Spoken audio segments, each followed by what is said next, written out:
Hey everybody, last introduced you to the 77 Westy, what the crust. Finally got it off the trailer.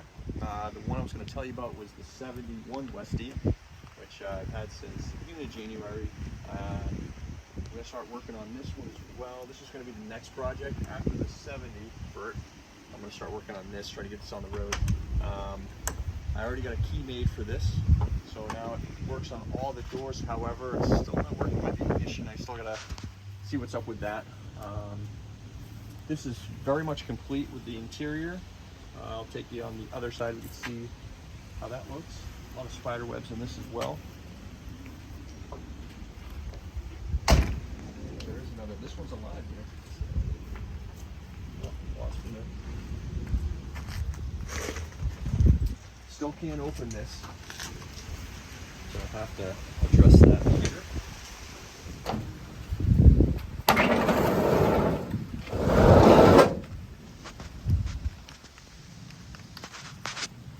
Look at the water tank, some other stuff in here, fabric for the curtains.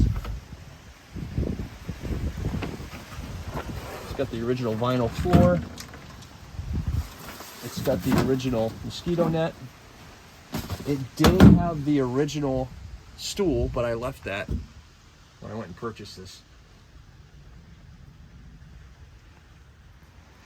So the plan's going to be is take out all the interior, pull out all the insulation, because that's what's drawing the moisture and rust. So we're going to pull that out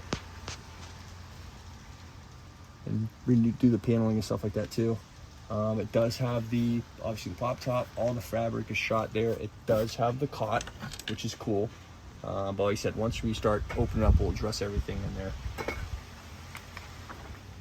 All right, guys, thank you very much for joining us. Stay tuned. I'll keep you updated on all the projects.